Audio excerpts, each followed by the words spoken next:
இன்னைக்கு நாம இதை சொன்னா பொள்ளாச்சி பாலியல் சீண்டல்.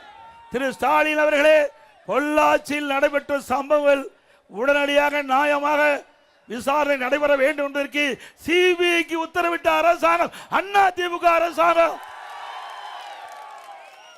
உங்க அரசாங்கத்தை போல கேடுகட்ட அரசாங்கம் இல்ல. இன்னைக்கு அண்ணா நகரில் சிறுமி பாதிக்கப்பட்டு நீதிமன்றத்தில் சிபிஐ வழக்கு பதிவு செய்ய வேண்டும் என்று விசாரணை மேற்கொள்ள வேண்டும் தீர்ப்பளிக்கப்பட்டது. அதை எதிர்த்து இன்றைக்கு உச்சநீதிமன்றத்தை நாடிய அரசாங்கம் திமுக அரசாங்கம். யாரை காப்பாற்றுவதற்காக நீங்க உச்சநீதிமன்றம் போனீங்க? இன்றைக்கு உயர்நீதிமன்றம் ஒரு தீர்ப்பை அளித்த பிறகு அந்த தீர்ப்பின் அடிப்படையில் சிபிஐ விசாரணை மேற்கொண்டா உண்மை குற்றவாளிகளை கண்டுபிடித்து வருவார்கள். இன்றைக்கு அந்த சிறுமி பாலியல் சீண்டலுக்கு உட்படுத்தப்பட்ட குற்றவாளியை காப்பாற்றுகிற அரசு தேவையா? அதே போல அண்ணா பல்கலைக்கழகத்தில் மாணவிக்கு பாலியல் சீண்டல். யார் அந்த சார்? யார்? அண்ணா திமுக ஆட்சிக்கு உடனே யார் அந்த சார் கண்டுபிடிக்கப்படுவார், சட்டத்தை முன் நிறுத்தப்படுவார், தண்டனை பெற்று தரப்படும். அதே போல இன்றைக்கு பெண் காவல் அதிகாரி ஏடிஜிபி அவர் உதவி காவல் ஆய்வாளர் அந்த தேர்வு நடைபெற்றது. அதில் முறைகேடு நடைபெற்றதாக விசாரணை மேற்கொண்டு வந்தாங்க. அவருடைய அலுவலகத்தில் தீ வைத்து கொளுத்திய அரசாங்கம் பெண்களுக்கு பாதுகாப்பு கொடுக்கின்ற அரசாங்கமா? தூத்துக்குடி மாவட்டத்தில் விளாத்திக்குளத்தில் ஒரு வாரத்திற்கு முன்பு ஒரு மாணவி பாலியல் சீண்டல் பாதிக்கப்பட்டாங்க. உடனே அந்த மாணவி காணாமல் போன காரணத்தினாலே பெற்றோர்கள் காவல் நிலையத்திற்கு புகார் கொடுக்க போனாங்க. புகார் எடுக்கல, அவர்களே தேடி பார்த்தாங்க. பிறகு சடலமா அந்த பெண்ணை கண்டுபிடித்தாங்க. அதுக்கு பிறகுதான் காவல்துறை பதிவு செய்து. அப்படிப்பட்ட வெக்கங்கெட்ட அரசு தேவையா? இதெல்லாம் சொன்னா ஸ்டாலினுக்கு கோபம் பொத்துக்கிட்டு வருது.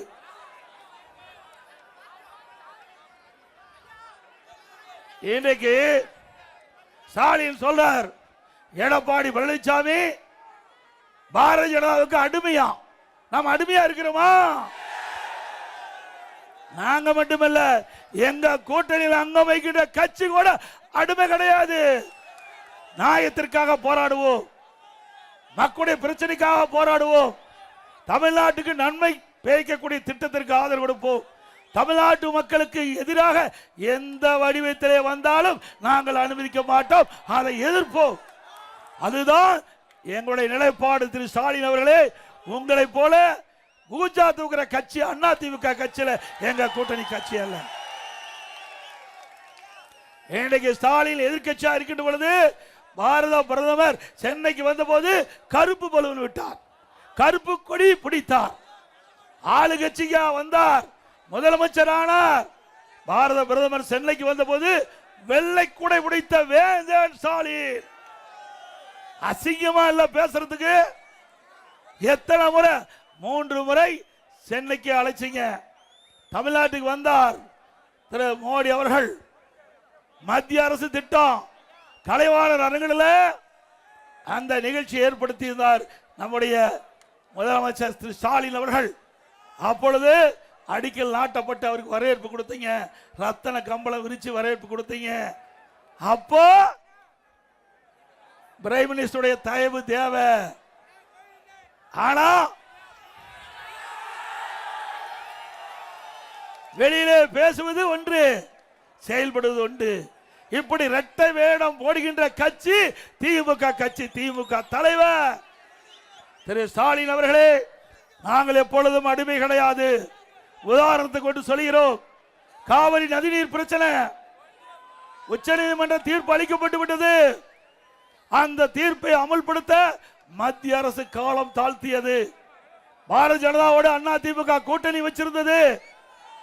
பல முறை நாங்கள் எடுத்து சொன்னோம், விரைவாக உச்சநீதிமன்றம் அளித்த தீர்ப்பை நிறைவேற்றுங்கள் என்று. அப்ப நிறைவேற்றல.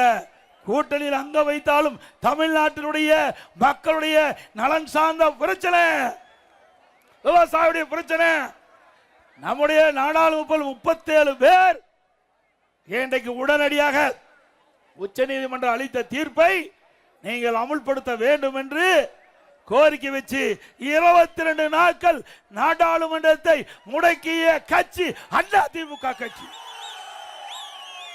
கூட்டணியில் இருக்கின்ற பொழுது மக்கள் நலன் சார்ந்த பிரச்சனைக்கு முழு வடிவம் கொடுத்த கட்சி அதிமுக கட்சி. ஸ்டாலின் அவர்களே, உங்களால முடியுமா? கடந்த தேர்தலில் என்ன சொன்னீங்க? 2021 சட்டமன்ற பொது தேர்தலில் திராவிட முன்னேற்ற கழகம் ஆட்சிக்கு வந்தா நீட்டுக்கு விலக்கு பெறுவோம் சொன்னீங்களே. துணை முதலமைச்சர் உதயநிதி அவர்கள் நீட் விலக்கு பெறுவதற்கு ரகசியம் இருப்பதாக சொன்னீங்களே. ஏதாவது மத்திய அரசுக்கு அழுத்தம் கொடுத்தீங்களா? கொடுத்தாங்களா? இல்லது நாடாளுமன்றத்தில் உங்களுடைய நாடாளுமன்ற கூட்டணி கட்சி சேர்ந்த நாடாளுமன்ற அழுத்தம் கொடுத்தாங்களா? எப்பொழுது பார்த்தாலும் ஸ்டாலின் பேசுகிறார். 2024 நாடாளுமன்ற தேர்தலில் திமுக கூட்டணி அங்கமைக்கின்ற கட்சிகள் 39 இடத்திலும் வெற்றி பெற்று விட்டோம் என்று இன்றைக்கு மம்மதியில் இருக்கிறீங்களே. 39 நாடாளுமன்ற எங்க நாடாளுமன்றத்தில் பெஞ்ச தேய்ச்சிட்டு இருக்கிறீங்களா? நீட்டுக்கு விலக்கு பெறுவதற்கு ஏதாவது குரல் கொடுத்தீங்களா?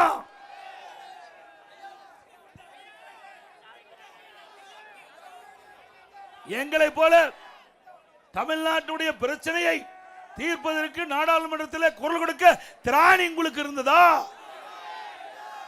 ஒரு நாளாவது நீட்டுக்கு விலக்கு பெறுவதற்கு நாடாளுமன்றத்தில் குரல் கொடுத்து நாடாளுமன்ற அவையை ஒத்திவைக்கின்ற சூழ்நிலையை உங்களால செய்ய முடிஞ்சதா?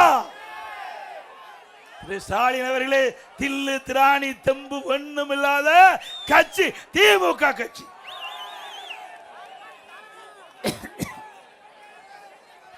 இன்றைய தினம் தமிழகத்தில் போதைப் பொருள் நிறைந்த மாநிலம்.